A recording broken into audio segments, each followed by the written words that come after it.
You're watching Bear Down Sports, the best Chicago Bears content. Now buckle up and bear down.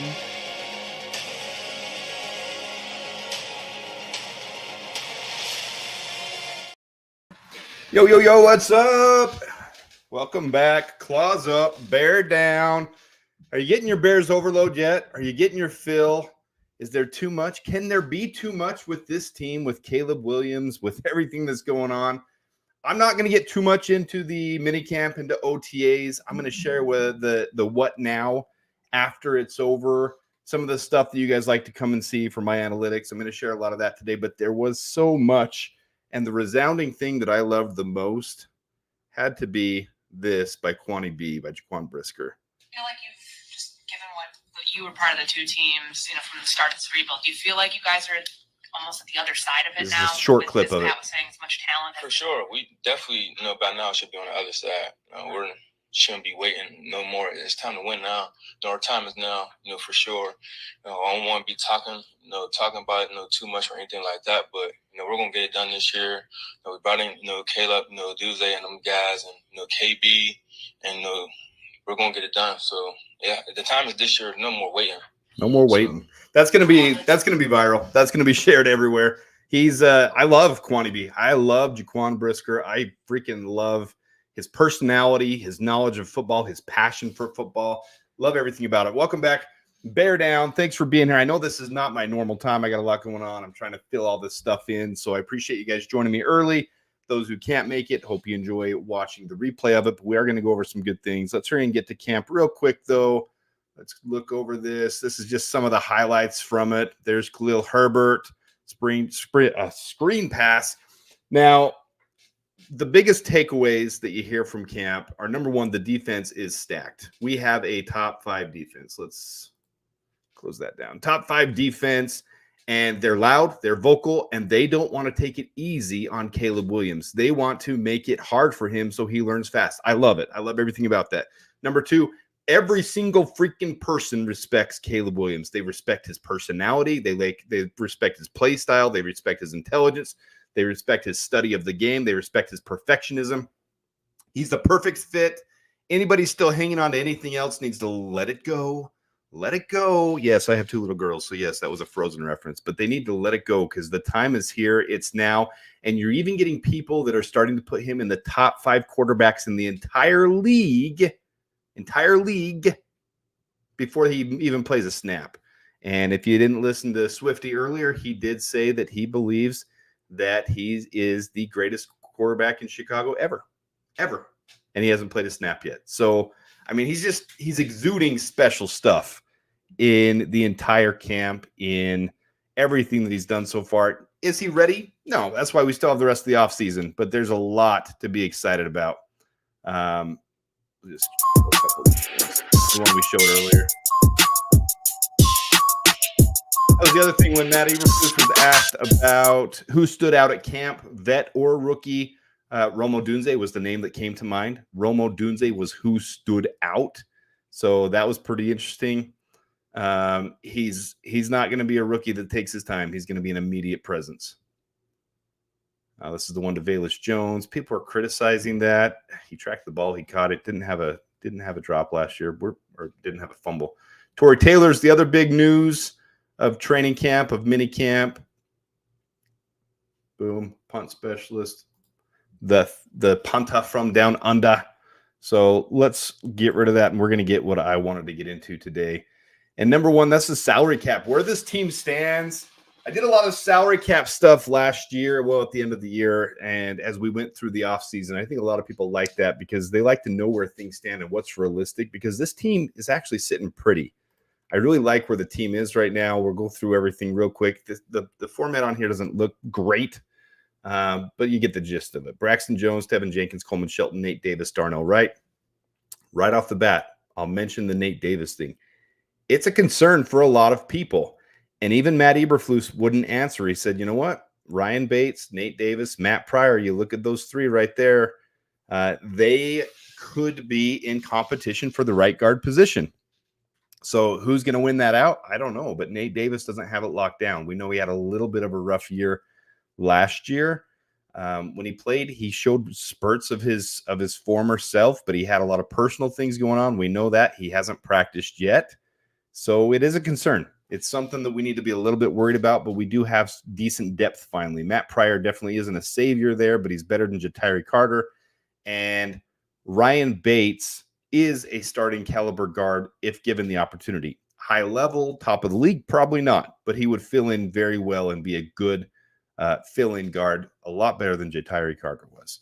So that's the big thing. That's the big question now, because the big thing on a lot of people's minds is who's going to start, Coleman Shelton or Ryan Bates at center. Ryan Bates has a lot of experience at guard, a little bit of experience at center. His limited experience at center is not, phenomenal. It was average. It was a little above average, but there's a lot of potential there. Coleman Shelton has been a starting caliber center for a couple years. Super Bowl year, they didn't win. Well, they did win, actually. My bad. But Coleman Shelton has been on teams that he's been a presence. He's 17th graded center last year. So there's a lot there. We moved to the other positions. Here everything lays out. You got Caleb, DJ Moore, Keenan Allen, Gerald Everett, Cole Kmet, Roma Dunze, DeAndre Swift, Khalil Herbert, Roshan Johnson, Velus Jones. That's the team on the playmakers. You got the defensive line. We'll see how that shakes out. A lot of positive was said about Austin Booker and Jacob Martin, both. So there's 4 defensive ends. Who's going to be the other defensive interior? It looks like Keith Randolph is kind of leading the way for that. Will we go out and get another edge, another defensive interior? Who will that be? We'll talk about that. Then the secondary is just stacked. Everything about the secondary is good to be excited about. So here are the final year contracts. Here's guys that we need to think about with the salary cap. And one, Keenan Allen has already addressed it. They already talked to him in his press conference yesterday. Are you looking for an extension? Are the Bears going to extend you? It hasn't been talked about, as you would assume. It hasn't been talked about. He's got to prove himself here. He did make a tongue-in-cheek joke that the salary cap market got reset, so the wide receiver position got reset. So he's gonna play his hardest, gonna have a career year and earn a contract. We'd love to see it. Tevin Jenkins, Khalil Herbert, and Jack Sanborn are the other ones to keep an eye on. Will one of them get done before training camp 5 weeks from now? That's the big question. So that's what the basis of this video is going to be about, is salary cap. Do we have the ability to? Yes, we have the ability to. I think Jack Sanborn would be really important to lock up. Undervalued by a lot of people because he's taken the rotational role since we brought Tremaine Edmonds and TJ Edwards over. Khalil Herbert, undervalued by a lot of people, and Tevin Jenkins, can he stay healthy? So we'll hit those things. Let's do that right now. All right, so here's the salary cap. Let's get into it. Salary cap. Okay, so the most notable place people go to for the salary cap is Spotrac, okay? And with the league rules, what you base your salary cap off is top 51 cap space. So if you look on here, you'll be deceived as always. That's why I did my salary cap videos, is to show you guys where it really stands. It shows we have 22.764 million in cap space. We do not have that much in cap space.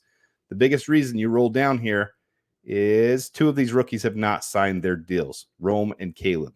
So they haven't signed their deals yet. They aren't included in that number. So if you really want to include the proper numbers, you got to go back to here. So there's the numbers where we stand right now. Caleb's, now he's going to make more than 6 million this year. Rome's going to make more than 3 million this year. But what it is the difference between replacing someone else on that top 51. And so let me go back to here and show you. So if you look at these, I got to make that a little bit bigger for you guys, don't I? So let's zoom this in a little bit. If you zoom that in and looks, these are crossed out, not because they're not on the team, but because they don't count against the salary cap, because the higher salary caps are the ones that go there. So once Caleb and Rome sign their contracts, Byron Cowart's and Aviante Collins' contracts won't count towards the salary cap. And how much are Caleb and Rome going to make? Let me show you that. So if we go, I do my own spreadsheets and all this stuff, guys. Okay, here we go. So here it is. Here's the team. Here's how it stands right now. And I've taken out so this is my projections, okay? And this is good for you guys to see. So Caleb's going to make 7.163629 this year. If he doesn't, I mean, he is. They're just set. The rookie contracts are set. It's just a matter of the language of them. of how much of the bonus he's going to get and how that's laid out. And this is the escalating scale of how it works. That's what it's going to be. This is going to be his contract. And the same with right down here, Roma Dunze. That's going to be his contract. That's how it's going to work. So I've taken out the salary caps of the ones I don't think are going to be on the team. So this could be up or down a little bit. This is subjective. It could be a little bit off, a little bit in. We'll see what happens. And I've also taken the dead cap into consideration. So if we cut Brett Rippon, which is my prediction right now, 0 dead cap for cutting him. It won't cost us anything, no negative. But if we cut Travis Homer, which I predict at this point right now, this is where Adam stands. Is this right? Who knows? But as it stands right now, if we cut Travis Homer, we do have a $225,000 dead cap, but it does save us a couple million as well. So you'll see those numbers into this at the end as we go over it all.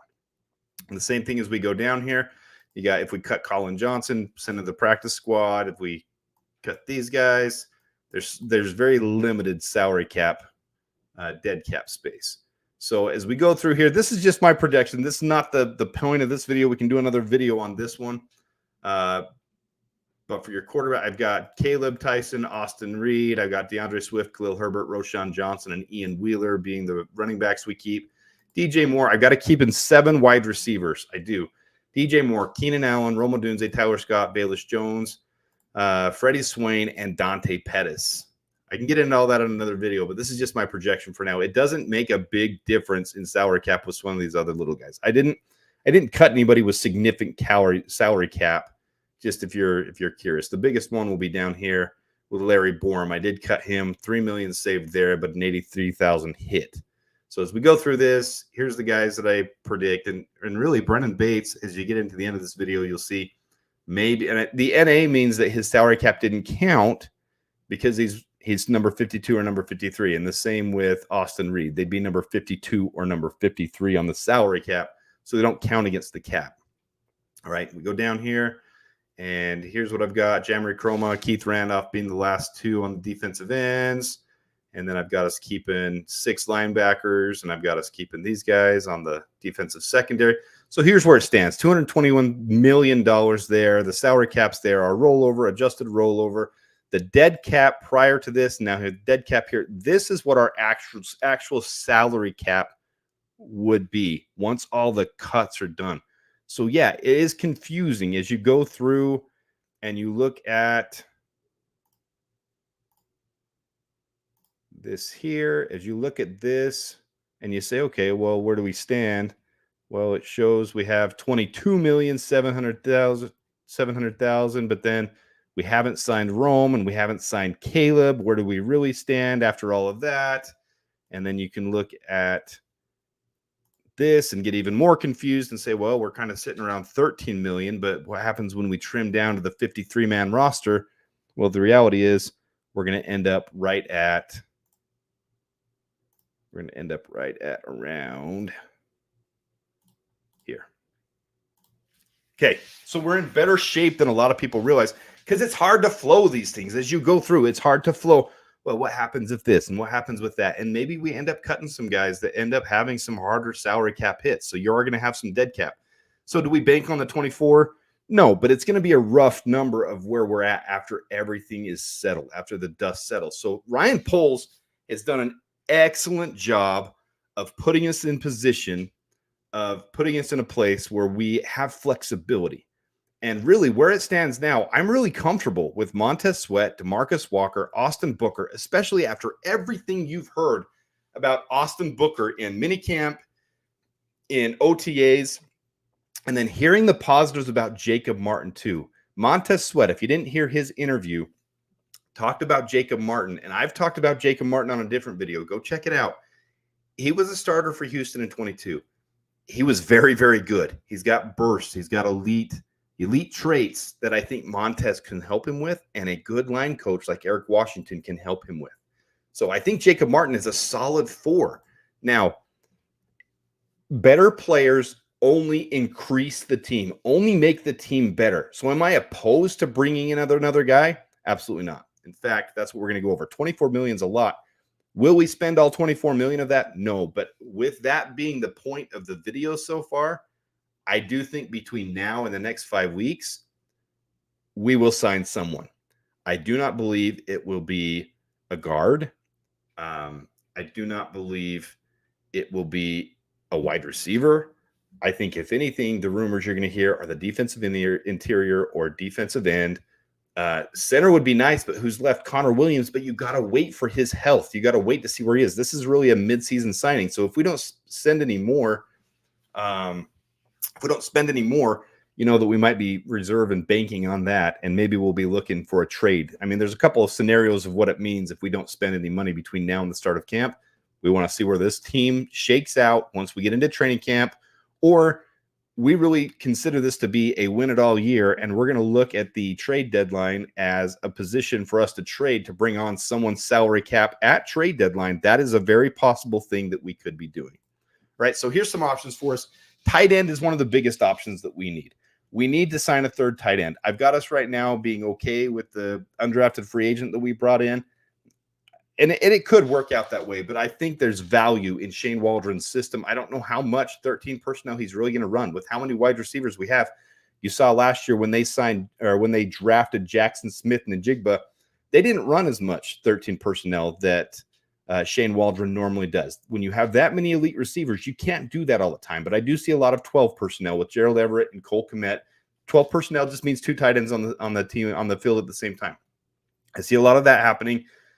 Do we need a third tight end? Yeah, you need them for special teams. You need them for flexibility. You need them for injuries. You need them. I mean, so Mo Alley-Cox is not a free agent yet. He's still on the Colts roster. It's very heavily rumored he's going to be cut. They have so many tight ends on that team, and he's 30 years old, and he has no dead cap for them. So Mo Alley-Cox is someone that I brought up, Mercedes Lewis, who played with the Bears, who, yes, he's 40 years old, but he played well last year, and he says he's got a lot left in the tank. It's just, I think this is a very late signing. If we end up signing Mercedes Lewis, I think he's a late signing. So that's one place I think we could target is tight end. The next place would be on the defensive line.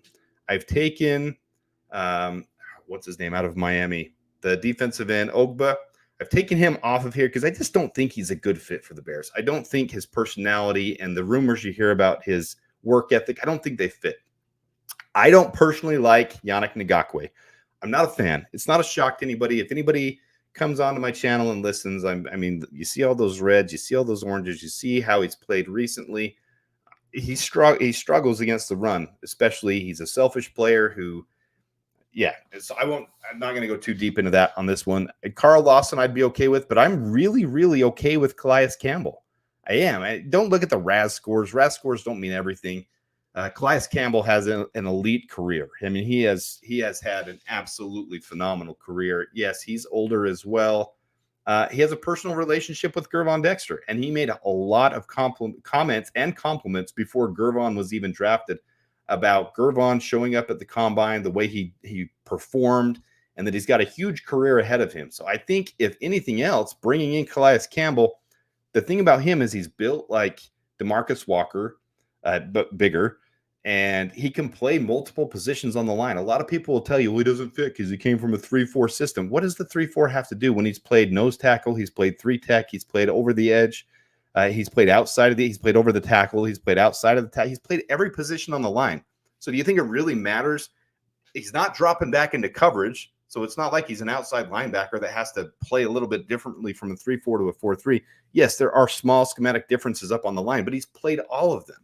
So, yeah, I really believe that could be a good fit for us with Calais Campbell. A lot of people don't like the age, but he's continued to perform year in and year out, and he would be a great mentor for these young guys like Jamari Croma, who's the exact same size as him, like Gervon Dexter, who needs some tips and pointers at 3-tech, who's learning a lot from Montez Sweat, but can use another vet. I mean, it's the vet presence thing. So I'm more hot on Calais Campbell than I would be on Yannick Ngakoue. I'm good with Carl Lawson. The injury concerns are there a little bit, but he's got elite athleticism. I'd like to see what we could do with him on a one-year deal as well. I think he'd be cheaper than Campbell as well.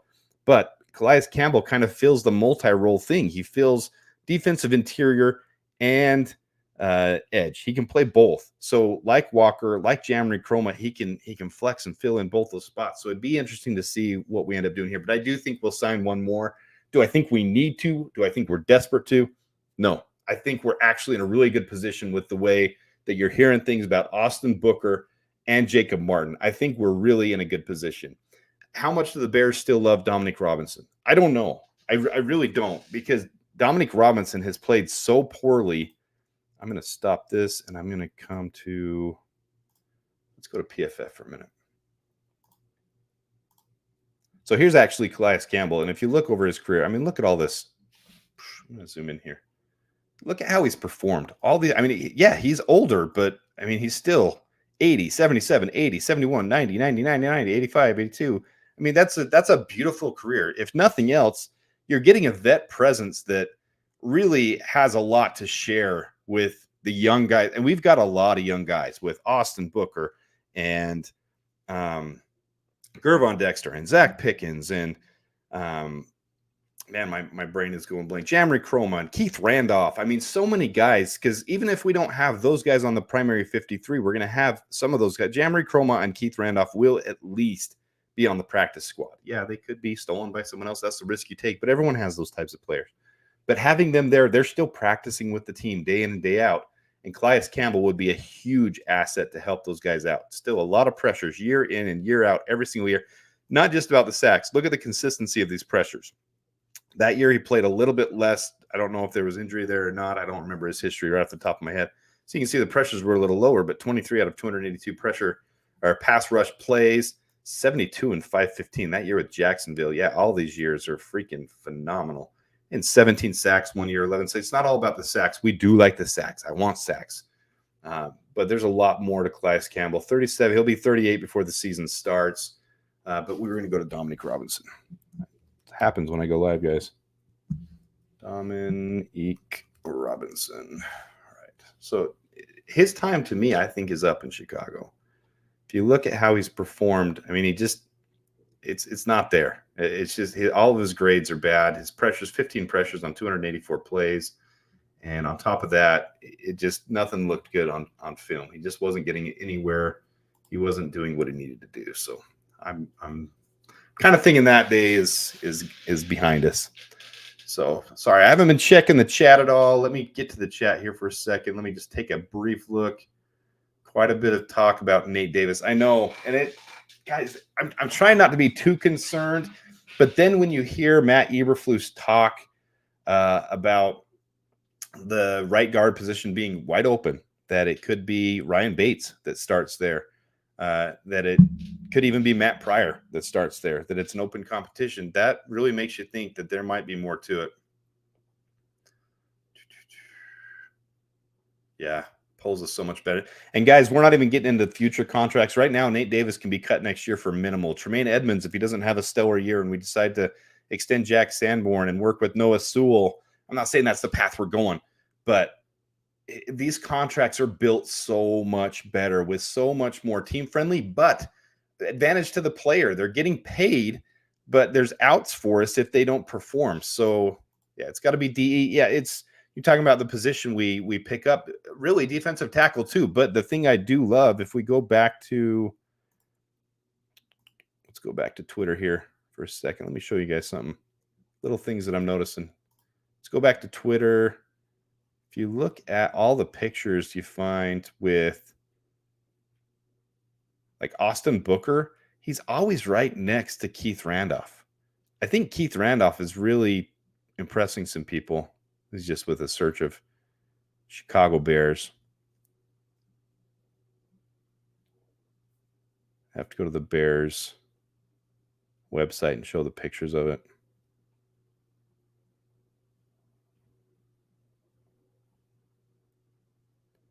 Yeah, there's a lot to be excited about with this team. Guys, I'm so freaking excited. I'm so excited about this team. All right, let's remove that. Let's go back here. Yep, you're right. So that's a good thing. Cliff, polls could end up waiting until preseason cut day week. Yeah, absolutely. I don't think they're in a rush, especially when these guys that they're looking to sign could be, these older vets. You don't have to bring them in for the beginning of camp. You're going to look at see how these guys do during training camp. That should start around middle of July. So right now we're going on about a 5-week hiatus without much. So this is when I'm going to get into the analytical stuff and we'll just break news as it comes. think Calais would be a good addition. His experience can play limited snaps to keep him fresh. I agree with that wholeheartedly. Yeah, I kind of just created this one late. I'm sorry. I was chatting with some other people and decided to jump in here because I wanted to share the salary cap stuff. Because now that this is over, that was the point of this whole video is now that this is over, where does the salary cap stand and where does it really mean for us moving forward? Yeah, this is a prove it year for Davis and Edmonds. Okay, so let's get back to this. All right, so number one, I think we're going to focus on a tight end. Really, there's not a ton of options out there. So that's one thing I'm going to be watching specifically as we get into the cuts is which tight ends are cut. And Mo Alley-Cox is a strong candidate right now to be cut because the Colts have literally like 5 guys that could be tight end 2 or 3 on anybody else's team. The Colts are stacked at tight end. So he has no dead cap. He's getting older, and he's on the last year of his contract. Great player, though. You see his pass block grades have come down a little bit, which is one reason I think he might get cut. But he's very similar to Mercedes Lewis, but with better hands, in my opinion. So I think we could go after a Mo Alley-Cox type of player, but we'll watch really closely as tight ends are cut. That's something I'm going to watch specifically. Number 2 would be the defensive interior, defensive end. And I think Calais Campbell right now, to me, is the perfect fit for the Bears because of his experience, because these young guys would still get a ton of reps, and he can help to teach them as they come along. If we keep Keith Randolph, if we keep Jamry Croma, even if we don't, and we just have Jacob Martin, who's had some great experience but could use a vet presence like him, or even especially Austin Booker, it gives more experience to be able to teach these guys. And as you listen to the defense, they talk about Kevin Byard so much differently than they talk about Eddie Jackson. They talk about Kevin Byard with his experience and his IQ. And that's something that I think Calais Campbell would bring. And everything you hear about him fits the culture too. A family man, very grounded, strong moral, strong ethics, everything that the Bears are kind of building around. I think Calais Campbell would be a good fit. And then last, center. And this is, like I said, this is one, there's not really anybody else out there. And think about if, I'm going to go back here. Think about if Nate Davis doesn't work out and Ryan Bates is your starting right guard. If Coleman Shelton gets hurt, what the hell are we doing? What will we do? So that's something I'm going to be watching really closely. Can we hold out until Connor Williams is healthy? Will we be able to last that long, or is there somebody else they're going to pick up? I don't see any other good options. Like it's really a dried up market for guard and center at this point. There's not really anybody else strong out there. If you guys know someone, leave it in the comments, because I've looked around. I don't see any other free agents. So it's really going to come down to who gets cut. Will there be a high caliber guy that gets cut? At this point at center, I don't think that's a position people are going to be cutting, at least the top tier guys. They're not going to be cutting them. It's really coming down. I'm narrowed in. I really think Connor Williams is a huge option for us with that $24 million. How well can he recover? How well can he get healthy?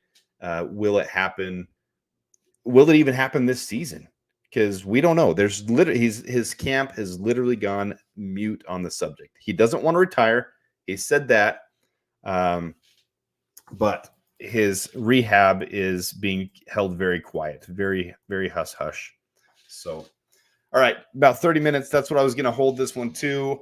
Let me know what you guys think. We are sitting. Let me remove this one more time. We'll stop this real quick. I'll show you. For those who missed it, go back and look. This is what I shared earlier. This is kind of my speculation on who makes the team at this point. Now, if you add let's say you add a Calais Campbell, and it's rumored he'll be around $7-8 million. If you add a Calais Campbell, that drops off one of these guys. So you would take out, where are we at for defensive interior? Let's say you take out, let's just say Jamry Croma. Take out Jamry Croma, $805,000, add his $8 million. You're adding $7 million to the salary cap. So the salary cap would come down by 7. You're still at $17 million. You wanted to pick up Connor Williams mid-season, and he takes a little discount this year. Let's say he signs for $7 million. You're still sitting at $10 million. And you've got $10 million where you can extend guys, where you can pick someone up at the trade deadline. There's just a lot of options at this point. So who knows what's going to happen? I don't. You don't. We don't. Nobody does. But I think there's just huge possibilities with this team. And this is all based off of us keeping these players. This is just my opinion. So At quarterback, Caleb Tyson and Austin Reed. At running backs, I have us keeping 4. Getting rid of kind of the fullback role. I don't know if that's what's going to happen. There's no rumors on that whatsoever. But DeAndre Swift, Khalil Herbert, Roschon Johnson, who right now at camp, it's been very equal. The 3 of them have been taking pretty equal reps. And I've been saying I'm actually going to do a video. I just need to find time to work on it for Khalil Herbert. He's so overlooked. Last year he was the 14th rated PFF graded running back in the entire league. The year before that, he had the highest yards per attempt. He didn't have as many attempts with Montgomery there, but he had the highest by any qualifying running back in the entire league. Yards per attempt, the highest in the entire league. He's got great hands. His big downfall, Khalil Herbert, I'm sure everyone follows the team and knows already, but just I'll voice these things so people understand. Khalil Herbert needed to work on his pass blocking, on his blocking in general. He was not an efficient blocker, and it really hurt him. He took up, I think it, man, I'm going off memory here. Correct me if I'm wrong, guys, but not this last season, but the season before. He took up boxing by the advice of someone else. I don't know. I don't remember the whole story. I'll look it up.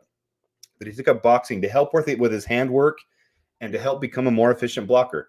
He's a decent blocker now, and he's really good out of the backfield. He's no DeAndre Swift on the passes, but if you saw the video earlier from training camp, he can take a pass and go for 30 yards. He's a straight line runner, and he's tough to bring down. So I'm a big fan of Khalil Herbert. And Roschon Johnson, I'm a huge fan of. I really like this team. I really like this team, guys. And then I've got us keeping DJ Moore, Keenan Allen, Roma Dunze, Tyler Scott, Baelish Jones, Freddie Swain, and Dante Pettis. So that might be a surprise to some people. I like the things I've seen on Freddie Swain. I think Colin Johnson could be kept instead of Freddie Swain. I think they're very similar players. Colin filled in well for us at the end of the year. Just didn't get a lot of opportunity, but I think there's potential on all of those guys right there. Webster's been a long-time guy for us. I just don't think any of these guys stick around. I think we could keep John Jackson on the 16-man practice squad just because of his relationship with Caleb. But I don't see him as a threat to make the team at this point. For tight end, obviously we've got Cole Kmet and Gerald Everett. I've got Brendan Bates for now. But if he's replaced, I mean, he'd probably go to the practice squad. Tommy Sweeney is a good prospect as well. But I see us picking up a third tight end. And then on the offensive line, this is what I see it for right now. Braxton Jones, Darnell Wright, Tevin Jenkins, Ryan Bates, Nate Davis, Coleman Shelton, Kieran Amagaji, Matt Pryor, and Theo Benedict. That's kind of my prediction. I could be totally off on this one. They might want to put him on the practice squad as a UDFA and keep Larry Borum, keep Jatiri Carter with their experience. I mean, I understand they played terrible, but with their experience with the team, you see Jatiri Carter out there at the Cubs games. You see him with Caleb Williams. I mean, they're building camaraderie. These are the things we'll figure out in 2 months from now. But this is kind of where I see it right now. On the defensive line, I've got Montez Sweat, DeMarcus Walker, Austin Booker, Gervon Dexter, Zach Pickens, Andrew Billings, Jacob Martin. Those are kind of the given. That's done. Do they like Dominique Robinson enough to keep him? Has Khalid Kareem done enough? Do they like Byron Cowart, who they just brought over? I really like these two guys, so I put them here, but it's not a big salary cap difference if I'm wrong. It really doesn't change it a lot. We're talking the small changes, if I'm wrong on some of these, would be like we have $22.5 million in salary cap instead of 24 once the cuts are done. None of this matters until the cuts are done. And then for linebackers, we only kept 5 last year. I see us keeping 6 this year. I really like Carl Jones Jr., what I'm seeing from him. They have Paul Maula splitting between safety and linebacker so far. So it's going to be interesting to see what happens there. That's another interesting storyline for me. And then you got Kevin Byard, Jaquan Brisker, Quindell Johnson could very easily be kept as well. I mean, this is going to be the hardest decision room right here. This will be something I follow. This room right here that I follow. This is going to be really, really interesting to see who we keep and cut. Tavarius Moore with his experience with the Niners in the Super Bowl, but then kind of fell off a cliff, injury. I mean, so he's got something he's working back from, but high talent could be there. I don't see us keeping Adrian Colbert. Douglas Coleman could be. Elijah Hicks, definitely not. Terrible. Josh Blackwell has played very well in the backup role. Reddy Stewart's a great prospect. I mean, there's just so much. Yeah, there's a lot to follow here with our defensive secondary. I dare venture that we have the best defensive secondary, top 5 defense, but best secondary in the league. You can debate me all you want. You can kick rocks. You can whatever you want, but I'm sticking by it. I really, really, really think that we have a special crucible right now in Chicago. All right, let's look at the comments real quick. Keep Larry Borum. Ew, I agree. Yeah, Herbert was balling last year till he got folded up trying to catch a wild pass from Fields. Agreed. That was hard to watch over and over again when his leg came back. Yeah, I can't wait till August, guys. I can't wait till it's good. I got some things planned. One of my girls is having a birthday. We're going down to Legoland. We're going down to the beach in California. I got a lot of stuff I got to catch up with my other job. This isn't full time for me, so I got to catch up on my other job. I got to catch up on a bunch of stuff. So this is good. I'm going to try to get out some content as well. I got a cool logo being worked on right now, and I'm gonna promote him. Oh, and the other thing I put in the description of this video, guys, I'm not endorsed by them, so do your own homework. But right now, one of the things I've got, the Bears have their goals, I've got my goals, and I'm heavier than I've ever been in my life. I'm 260 pounds. I know I don't completely look like it. Everybody's got their own thing they're going through, and weight isn't everything, and I get looks aren't everything.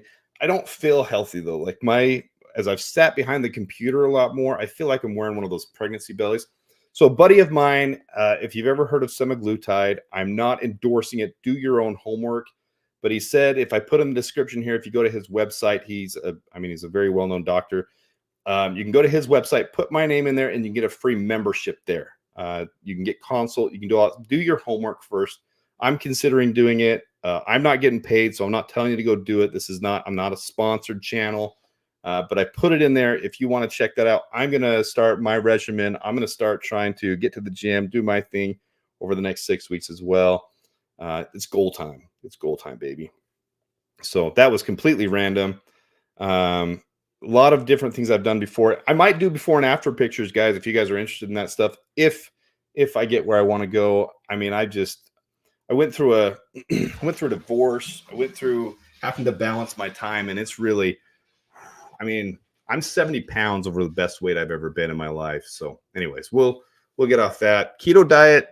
Yeah, really when it comes down to it, it's about what you intake. And when I'm sitting here at this desk and I'm working till 2 a.m. and I'm putting stuff together, dude, I'm a sugar addict, and I just got to change my habits and my style. So that's totally off topic. Sorry if nobody wanted to hear that, but look in the description if you are interested in semaglutide. I have not convinced of it. I am doing my homework. Basically, it curbs your appetite. It changes your digestion to slow down your digestion. So not endorsing it, not getting paid for it. But if you guys want to get a free subscription, if you want to get more information on it, check that out. That's all I got to say on that. Sugar and carbs are a bad thing. You know it, baby. All right. Let's look here at the end. Try the carnivore diet. I'm down with that. I grill all the time.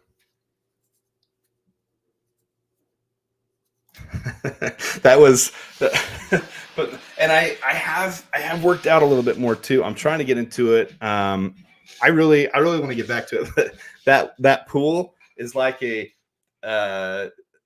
15-foot by 8-foot and 3-foot deep for the little 3-year-old. Maybe not even 2 feet deep. That was that was a little kiddie pool. It's a nice little kiddie pool, but it was fun, and that's for the girls. I wish I could do laps in there. We'll get to it though. All right, so I think we're gonna wrap it up here. I appreciate all you guys tuning in. I will have a lot more for you, but this is the thing I wanted to show today. Was the salary cap, was where we really stand on it. Because once the cuts are done, that's what matters. If you go to Spotrac right now, it's going to show you we're at 22 million, but that's without Caleb and Rome's contracts. And I'm going to show you here because you can't find it anywhere. This is their contracts. I study this stuff like crazy. So this is it. This is their contracts. This is what their contracts will be. That's what it's going to look like. If it deviates from this at all, come back here and say, haha, Adam, you were wrong. But this is this is going to be spot on when you come back and look at it. So there's Caleb's, there's Rome's. That's what their contracts are going to look like. Am I worried about them signing their contracts yet? No, especially when Caleb didn't have an agent and they're working on being rookies, on being in minicamp, and being in OTAs, on cohesing with the team. Now there's 5 weeks till we come back to it. Caleb is all about being involved in the community and everything else. He's been busy. I'm not worried one bit. If you ask my worry meter, from 0 to 10 is 0. It literally is 0. Zero worry that they haven't signed their contracts yet. Not every rookie signs their contract this early on. I think this is the time when it gets done now. So in the next 5 weeks, if they haven't signed by the time we get to training camp, that's when my little worry meter goes up. Will I be panic mode yet? No, but my worry meter would go up. But I don't think there's any reason to worry when both of them have been out there practicing. They've both been out there completely involved with the team, doing everything they've been doing. I don't think there's any reason to worry at all.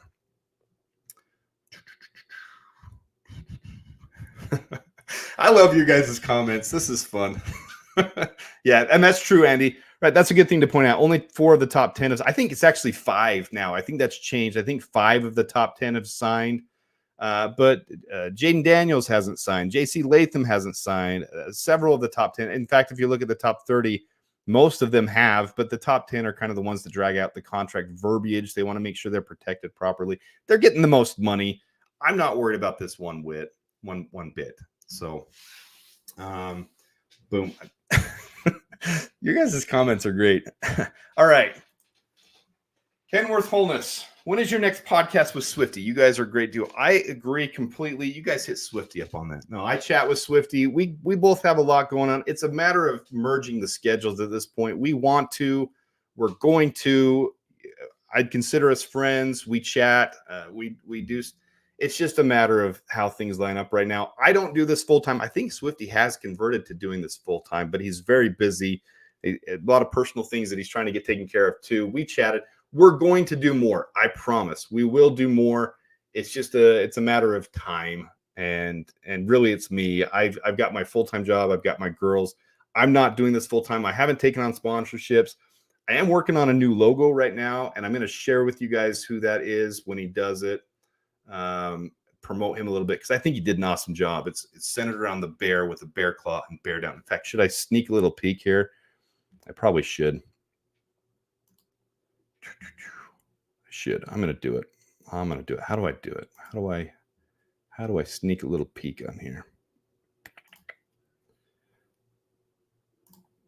Where am I going to? All right, let's go to Twitter because that's where he's been talking to me.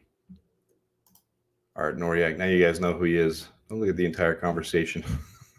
But he's been working on the logo for me. There's the new logo, guys. That's going to be the new logo. It's almost done. What do you think? Tell me what you think. I freaking love it. He's put a lot of work into it. I'm a big fan of it. I'm really excited for it. It's gonna be fun to show that to you guys when it's done. We'll do an official logo change, and I'm gonna do a new intro change when it's done. But that's the new Bear Down logo, baby. That's what it's gonna look like. So trying to get more professional. We're growing this thing. Remember, this thing only came around the holidays last year. We're not even a year old. We're growing it, but I appreciate every one of you being here. I appreciate all of your insights, your comments, following me when I get a little over emotional with this team, when I get a little biased, when I get a little bit high strung. But I love every moment of it. It's been a blast, and I plan to continue. I love doing this. This is a lot of fun. So let's keep it growing. If you guys don't mind hitting the like button, sharing if you don't mind, whatever you want to do. We got 5 weeks. I will have some stuff in between there. I'm going to keep the Real Talk Tuesdays going. But with that, we are going to end it up. And I appreciate you guys with claws up and bear down. And until next time, do that. And you guys have a great summer. Talk to you later.